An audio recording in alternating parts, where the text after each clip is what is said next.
Music stars don't always fit into the world of video games.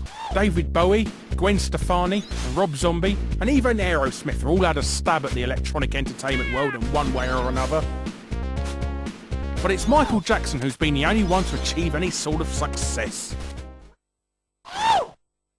Released in 1990 to coincide with a movie of the same name, Michael Jackson's Moonwalker was one of the Mega Drive's early platformers, where you controlled the king of pop around several maze-like levels, looking for little girls behind doors and windows. I'm being serious here. And then after having bubbles glued to your shoulder by a shooting star, you battle some minions who just love to dance.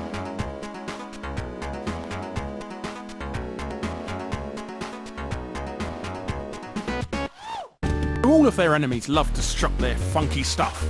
Even the dogs get down.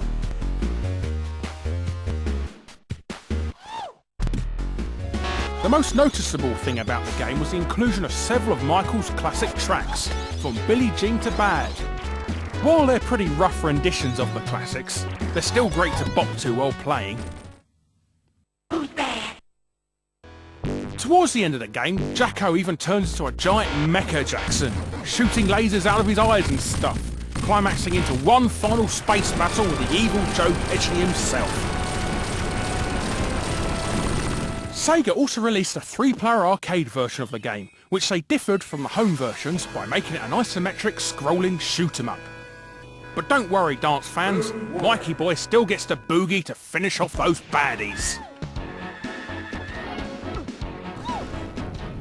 Unfortunately, the arcade version never got the same amount of coverage the consoles received, which is a shame, as it was a pretty original game for its time. But a big secret that Sega's been hiding for years is that Michael Jackson was initially involved in creating the music for Sonic 3. But due to certain setbacks at the time, Michael was never used, though some firmly believe that it remains. This wasn't Michael's final appearance in video games either. He later appeared in Space Channel 5 Part 2 for the Sega Dreamcast, and later on the boxing game Ready to Rumble Round 2. So if you ever wanted to give old Jacko a good seeing to, here's your chance.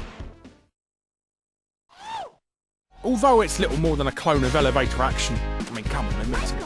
Michael Jackson's Moonwalker was a success story for its time, and considering that it was a movie license as well, was a pretty decent game. So let's give a in celebration. This has been a Portland Interactive production for XLeague.tv.